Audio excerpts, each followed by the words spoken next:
bien arrivé à l'hôtel pour le St. Anchor Meet Winter Edition. Deuxième édition. Les gars, je redécouvre ce que c'est de prendre un hôtel. Déjà, c'est cool, t'as une personne à l'accueil. Ça, c'est bien. Le truc qui est moins cool, c'est les putains de cartes de merde qui marchent pas pour ouvrir ta putain de porte. Tu te dis, mais comment c'est branlé ce truc? Et quand tu rentres, qu'il y a la lumière qui marche pas.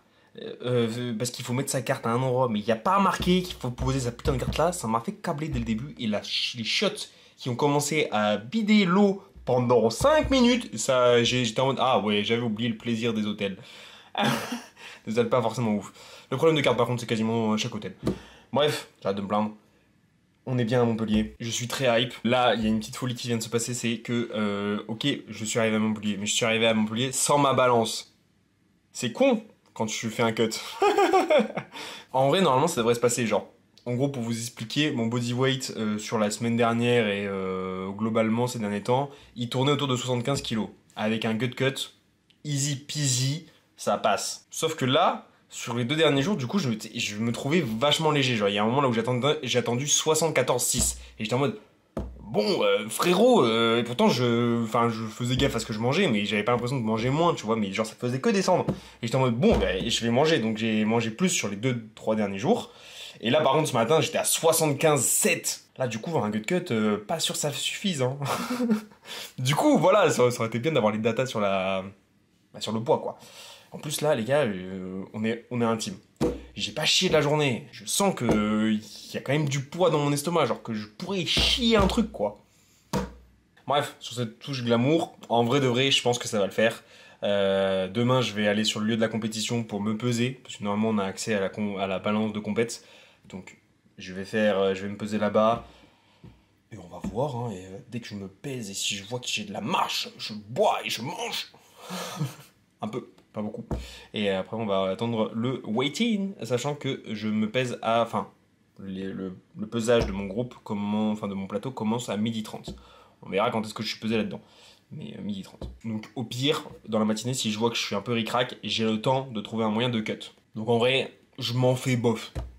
Ça va le faire. Bref, je sais pas ce que je vais filmer et tout, mais juste pour vous dire, je suis trop content parce que on m'a proposé de faire le commentary pour le prime time. Et ça les gars, ça c'est banger. Donc là je vais me faire, je pense que je vais aller me faire des petites notes dans mon téléphone pour avoir un peu les infos de toutes les personnes qui font le prime time et essayer d'être pertinent. Et on va bien kiffer quoi, ça va être bien cool. Ici ça représente Ben Choufle. Oh là putain comment j'ai bégayé sur ma maison frère. Ben Choufle. Et en vrai je suis très content d'être Ben Choufle. Hormis le fait que le bench est mon point faible. Mais sinon franchement moi je suis team Pouf Souffle de base. Et j'adore les ours. Et c'est le logo de notre maison. Donc c'est incroyable. Bref. Trêve de bavardage. On se retrouve sûrement demain. Je ne sais quand. Vraiment ça va être à la wall again cette vidéo. À tout moment il n'y a pas beaucoup de rush. Ciao. Ah 220 kilos pour Thomas. Thomas qui grind beaucoup. C'est vrai. Et quand on dit beaucoup, c'est pas un understatement. C'est beaucoup.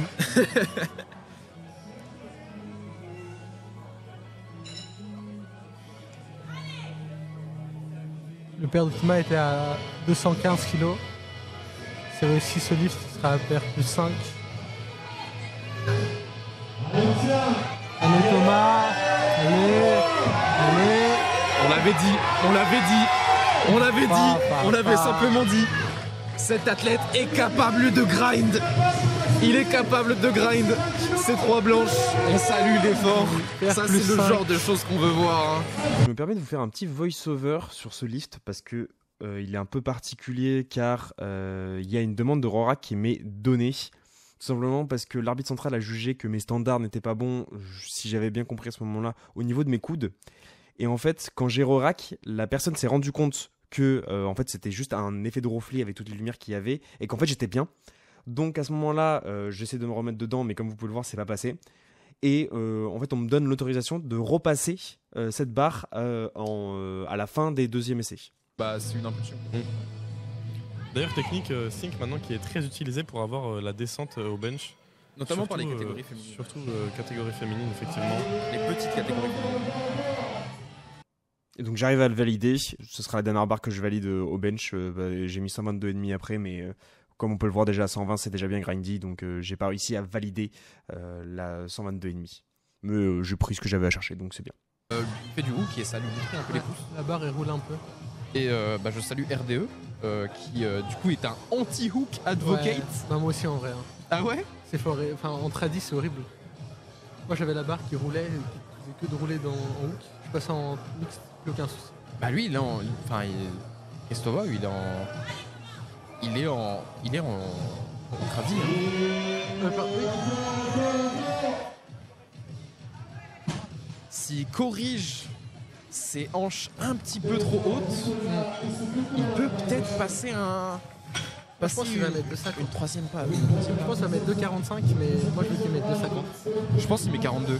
Je pense La qu'il met vérité. 42. Je pense qu'il met Non. 42. À 245 kilos, ce qui le placera provisoirement premier. Provisoirement Les premier. Thomas, Bah en fait c'est déjà ce qu'il est, Ouais. hein, provisoirement premier. En attendant que du coup le second groupe passe, étant donné que c'est là qu'il y a les favoris de la compétition, allez notamment Thomas, du coup Edgar et, Eh oui. et notre ami Tony Stein. Les Thomas, non. Mais également Arsène, hein, qu'il ne faut pas oublier, même si c'est un vrai bench. Les gars, j'ai rien filmé de la comp. Genre vraiment, j'ai été pris dans un engrenage en mode juste vivre la comp, faire tous les bails, après commenter, directement enchaîner. C'était une compétition dingue. Vraiment, en termes d'orga, d'event, de principe, c'est l'une des meilleures compes que j'ai faites. Genre, je sais pas si je peux dire que c'est ma meilleure comp. Au terme de total, oui, c'est ma meilleure comp. Mais en termes de kiff, il y en a certaines. Bah, celle du Soundtalker Meet Winter Edition de l'année dernière, de 2023 techniquement, parce que c'était en décembre. J'avais vraiment été en mode full fun, full kiff. Mais celle-ci, quand même, c'était quelque chose. Genre, sur pas mal de plans. Genre, là où, ok, j'ai fait un 7 sur 10. Ouais, j'ai eu droit à 10 essais, les gars. J'ai fait un 7 sur 10. Donc, techniquement, si on enlève un essai, on va dire 9. J'ai fait un 7 sur 9. Donc, techniquement, c'est la compétition là où j'ai loupé le plus de lift. Certains s'en foutent, certains non, mais quoi qu'il en soit, je pense qu'on est tous d'accord pour dire que c'est quand même plus plaisant quand tu réussis tous tes essais. C'est pas plaisant si tu réussis tous tes essais et que tu montes pas au-dessus de RPE 7-8. On est d'accord? Il y a un peu moins de fun que quand tu fais un 9 sur 9 avec que des RPE 10, là où tu dis wow, je me suis donné à fond, c'était une belle bataille. Donc là, franchement, je me suis bien bataillé. Et franchement, je suis hyper heureux parce qu'on va commencer directement avec le squat. Devant, c'était la fourchette haute. Qu'on s'était mise avec Iban. Et franchement, je dis que c'était la fourchette haute, mais je me voyais mal mettre autre chose. En vrai, si 2-10 en seconde barre, elle passait dur, j'aurais peut-être été en mode ouais, bof, on va peut-être pas tenter quand même les 2,20, ça serait juste fail pour fail. Mais là, je me disais, il y a un monde là où ça passe. Et les gars, c'est mon plus gros squat, mon plus gros grind en compétition. Et en termes de feeling, c'était une dinguerie. Dans le sens là où je suis un tracteur sur le squat, sur pas mal de mouvements, mais sur le squat, je le suis bien. Mais là, c'était une sensation différente dans le sens j'avais une pression, mais dingue dans le cerveau. Dans le sens là où je sentais que ça montait, je sentais que c'était lent et que si je continuais à pousser dans l'axe, rester sous le triangle, ça allait passer. Mais en même temps, j'étais en mode putain, il y a la pression qui est tellement grande, je me dis à tout moment, je lâche, pas à cause de mes jambes, pas à cause de mon dos, juste au niveau de ma tête, je peux pas tenir de poursuivre l'effort. J'étais trop comme une bouilloire qui était sur le point d'exploser, genre. Une cocotte minute, pardon. Et franchement, ce grind, il m'a été récompensé parce que les gars, alors là, si un jour on m'avait dit que je gagnerais un truc au Soundtalker Meet, je pensais pas, mais les gars, j'ai une coupe. J'ai une coupe. Prix du meilleur grind, les gars. C'est trop bien. Quand j'étais en mode, il y a un monde là où je l'ai, j'étais en mode, mais c'est un banger sans nom, quoi. Donc squats, 3 sur 3, incroyable. Le bench, ces derniers temps, il était pas incroyable. Une semaine avant la comp, je fail 122,5. Ça me met pas en confiance, mais en même temps, je me dis, bon, bah, c'est la vie. Franchement, ça veut pas dire que j'arriverai pas le jour J à performer comme il faut et à refaire la barre, et si ce n'est plus. Parce que bah, je le pense toujours, sincèrement, même si du coup, j'ai pas réussi au final sur le moment. Je le pense toujours. C'était pas grave, mais c'est sûr que c'est pas le truc qui te met en confiance. Genre, c'est sûr que si j'avais banalisé 122,5 et c'était passé ok, j'aurais été en mode, ouah. Je suis bien confiant. Voilà, j'ai pas pris ça comme une fatalité en soi. On a fait le taf qu'on devait faire. Déjà 120, c'est un PR plus 7,5 en compétition. J'avais pas dit, mais le squat, c'est un PR plus 20. C'est insane. Mon opener, c'était ma 3e barre à la compète dernière de fin juin. Donc vraiment, gargantuesque. Donc maintenant vient le terre. Le terre, en vrai, ça se passait bien. J'étais chaud. Je me disais même, plus les semaines avançaient, plus je me disais, en vrai, je visais 2,45. Je me dis, un monde là, 2,50, ça passe. Donc j'avais ça en objectif. Je fais les warm-up, je me sens bien. Je fais mon opener qui était à 2,25. Donc déjà, techniquement un peu en compétition puisque c'était 2,20 la dernière. Je la lock. Je suis en mode, j'aime bien la barre, hein, elle est pas mal. Hein. Putain, à mon avis, comment il a changé. Je sais pas ce que c'était à la barre sur le plateau, mais c'était pas une Eleco, pas la classique Eleco. Pourtant, il y en avait, par exemple, pour faire sa hauteur, c'était une Eleco, mais bref. Sur la deuxième, à 237,5, c'était dur. En fait, j'ai pris du temps à me placer, j'arrivais mal à mettre mes mains sur la barre. Quand j'ai commencé à tirer, j'étais en mode, oh putain, les bases dans ma main. Je sens que à tout moment, ça peut ripper. Et du coup je suis allé très lentement sur le lock parce que personnellement j'ai l'impression que c'est un peu ce qu'on fait tous, c'est quand on sent que la barre va lâcher, on va vraiment lentement sur le lock parce que c'est le moment un peu critique là où elle peut facilement rouler. Donc j'allais très lentement, j'ai lock pas autant que je le faisais d'habitude, mais quand même après avoir replay suffisamment. On me donne le down. Anissa juge que moi j'étais pas assez lock, mais 2 pour 1, donc la barre est bonne. Et après relief, revisionnage, en vrai je trouve que c'était lock. Et le point de vue de l'arbitre central, c'est pas le meilleur pour juger en vrai du lock. Genre, bien évidemment, son avis est intéressant, mais tu le vois quand même mieux sur les côtés. Donc je suis content là-dessus. Que ça a été validé, mais c'était ric-rac quoi. Et à ce moment-là, j'ai commencé à remettre en doute mon grip parce que la dernière fois, j'avais fail à cause du grip. À l'entraînement, j'ai vraiment pas de problème de grip. Genre vraiment, je long hold sa mère, j'ai tenu 2,40 il y a pas si longtemps que ça, quelques secondes. Donc j'aurais eu largement eu d'avoir 3 fois le down, carrément. Donc j'étais confiant, mais là pour le coup en compétition, moins. Et du coup là j'étais en mode relou, donc je change de magnésie parce que j'ai utilisé celle qui est donnée par la compétition, mais je trouvais qu'elle était un peu pas comme d'hab, elle saturait pas autant mes pores, donc je demandais à un mec, merci à lui SO si tu passes par là, parce que je crois que t'as dit que tu regardais, que tu me connaissais, donc il y a un monde là où tu regardes les vidéos, qui me donne sa magnésie liquide, merci. Au final j'ai quand même loupé mais merci. Là où du coup je tente 2,45, je me voyais pas faire autre chose. 2,50 j'étais en mode c'est mort, ça passera pas, c'était trop dur. Ok, il y a un biais sur la position de ma main et j'ai dû ralentir exprès, mais 2,45 c'est déjà très bien. J'y arrive pas, manque de force. En vrai j'aurais pu essayer de tirer jusqu'au bout, mais franchement le lock je pense que ça aurait été cata. Donc au final j'ai pas loupé au grip, j'ai loupé en termes de force.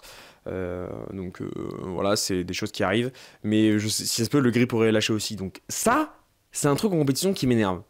Pourquoi mon grip est moins fort qu'à l'entraînement? J'aime pas. Donc bon, on va voir, mais de toute façon je peux rien y faire spécialement, je juste traîne toujours le grip comme je le traîne, et voilà. Et puis au final, comme dit, j'ai pas fait le grip, donc je me prends la tête pour rien. Bref, on finit la compétition à 577,5, c'est-à-dire un PR par rapport à juin dernier de 45 kilos. C'est pas mal. Assez content, je finis 11ème sur 51 chez les hommes. En vrai, perf pas déconnante, hein. Vraiment, je suis content. Donc tranquillement, on se rapproche vers les 600 kilos de total. De toute façon, cette année 2025, faut que j'aille au-dessus. Hein. L'objectif, je vais pas mentir, c'est de se rapprocher des minima N2, donc, qui est à 625 à l'heure actuelle. Donc ça, c'est l'objectif, mais on va grappiller, on va reprendre du poids gentiment. Là, je pense que sur les périodes qui vont arriver, je vais moins me prendre la tête avec le poids, dans le sens là où j'ai été pesé léger, genre 73,4, donc quasiment pas de différence par rapport à ma dernière comp, donc c'est un bon improvement sur ça. Et je pense que je vais juste accumuler un peu monter en léger surplus, voir ce qui va se passer, peut-être devenir pendant une courte période, peut-être un 83 lightweight, à voir. Mais je me ferme pas à l'idée. Et comme ça, juste, si à un moment il y a besoin de cut pour tenter un truc, on tentera un truc. Genre, si j'ai envie de valider en compétition les minima N2, voire N1, si vraiment il y a une progression folle, oui, pourquoi pas. Mais peut-être que ça sert à rien que je me prenne trop la tête là-dessus. Je verrai, c'est un peu en cours de réflexion dans ma tête, mais je me dis pourquoi pas, ça ne tente pas grand chose. Puis en plus pour l'instant, j'ai pas encore optimisé full la KD 74, genre je suis quand même assez lightweight, je fais que un gut cut, parce que j'ai été pesé à 73,4, donc ça il y a de la marge. Si je faisais un waterload, je pourrais en descendre encore un peu plus. Bref, il y a moyen de mettre un peu plus de tissu contractile sur mon corps également, donc... En vrai, je pense que j'en ai pas encore fini avec la catégorie des 74, mais peut-être juste pas se prendre la tête à cut. Ça pourrait être un truc. Un gut cut, moi perso, ça me met dans le bain, j'aime bien. J'aime bien la vibe, mais peut-être juste pas se casser la tête à, pour l'instant, faire des waterloads et tout. Bref, en termes de performance et de kiff, on va pas se mentir, c'était très cool. L'organisation est top, j'étais très bien entouré, j'adorais. Bon, maintenant parlons de la compète après, parce que c'était pas fini. Il y a eu ensuite le prime time. Et le prime time, les gars, déjà là, quand j'ai vu Agatha Cisco dans la salle de chauffe, j'étais en mode mais wesh. La dinguerie, vraiment, c'est incroyable, genre de la voir en vrai et tout, genre, je sais pas, juste c'est stylé. Elle a l'air grave gentille, je vais pas spécialement parler parce que bah, soit elle s'entraînait, soit après elle était busy, j'étais en mode bon, balèque, moi ça me fait juste, c'est cool de la voir lift en vrai, c'est sympa, mais rien, ni plus ni moins. Franchement, l'ambiance était folle, les batailles étaient incroyables, il y avait des perfs de fou malade. Le commentary, c'était vraiment génial. Je sais pas s'il y en avait qui étaient sur le live, mais c'était incroyable de discuter avec vous, de papoter. En plus, j'étais bien accompagné. J'avais Eva, du coup, qui fait partie de mon club, avec qui, du coup, c'était bien parce que on se connaît, donc il y a une alchimie entre nous, donc c'était assez simple de rebondir l'un sur l'autre sur les perfs et tout. Donc au moins, il n'y avait pas de trucs gênants. Donc c'était le meilleur duo, je pense, que ce qu'on pouvait faire. Et je suis très content que ce soit passé comme ça. Et que dire, hormis que Ben Chouf l'a gagné, voilà. On a été critiqués, on a été négligés. Je parlais avec les gens, ils me rigolaient au nez quand je disais qu'on allait gagner avec Ben Chouf. J'étais en mode, les gars, nous sous-estimez pas. En plus, franchement, bon, pas qu'on leur a mis genre masse point dans la gueule, mais on leur a mis un bon gros point de diff. Soyons fiers d'être Ben Chouf. En plus, en vrai, il y avait un peu une émulation comme ça, genre, il y a certains des Ben Chouf, du coup, que je visualisais parce que on avait un groupe Insta que Santorka avait créé avec tous les Ben Chouf. Donc, on s'envoyait un peu de la force et tout, il y avait une bonne entente. Bref, franchement, c'était grave sympathique à suivre. Ouais, franchement, c'était incroyable. La qualité de live, c'était top. Commenter, je sais pas, je trouve ça trop stylé. Genre, t'es littéralement là en train de lifter, de commenter les meilleurs lifters au monde qui passent, qui ont des niveaux internationaux du moins. Sauf pour Fleck. Mais soon Fleck, on y croit. Franchement, c'était une belle bataille. Fleck, ce qu'il nous a proposé, c'était un des très gros PR. Ce qu'il a fait, on était un peu en mode waouh! Parce que j'ai quand même fait mon analyste, hein. J'étais en mode bon, faut quand même pas que j'arrive en mode comme ça au commentary. Donc j'ai fait mes recherches sur les perfs de chaque gens et tout. Et il y en a plein qui ont très bien performé, hein. Comme j'ai dit, Fleck, mais aussi Matisse de chez SB d'Aigle. Waouh, il nous a fait une dinguerie, genre 330 au terre. Bref, et puis 7,90 je crois de total, genre... Waouh, rien à redire. C'était le spectacle, les jeux de lumière étaient fous. Le principe d'avoir fait en sorte que même les athlètes des plateaux 1 et 2 aient un impact sur le prime time, avec du coup le score des maisons, ça c'était une très bonne idée. Dans le sens là où le dernier Winter, il y avait le versus Brutus et Rick, mais en tant que lifter, toi, t'avais rien, tu faisais pas partie de l'une des deux équipes, il n'y avait pas de duel ou quoi.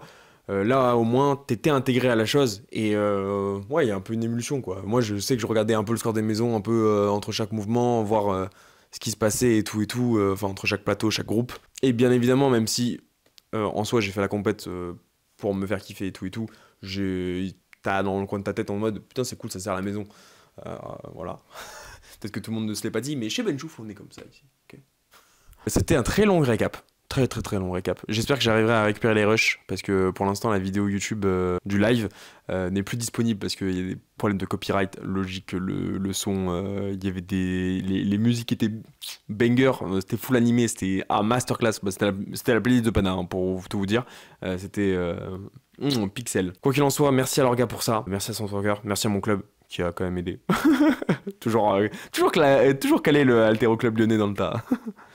Merci à Iban, c'était trop cool. En plus, après la comp, j'ai dormi chez lui et tout, et il m'a accueilli, et puis on a bien papote. Ça, c'est cool. Parce que du coup, quand t'es à distance, tu peux pas quand même parler autant que tu le voudrais potentiellement à ton coach. Et donc là, on pouvait bien papoter du sport et des animés. Chose qu'on a des trucs en commun là-dessus, quoi. Donc c'est pas mal pour papoter bien longtemps. Et la bouffe aussi, la bouffe. Bref, c'est un événement incroyable. Et maintenant, va falloir augmenter ce total, hein. C'est pas fini. Toujours plus. Et aussi, merci pour le soutien que vous m'avez envoyé, hein. Je sais qu'il y en a certains qui m'ont soutenu dans le public et ça m'a fait plaisir. Pas en mode comme si il y avait toute la foule en délire qui scandait mon nom quand je passais, hein. Loin de monde, hein, mais il y en avait quand même 2-3 et ça faisait plaisir. Bref, j'élonge trop la vidéo. Je la rallonge trop, pardon, je sais même plus parler français. Ciao.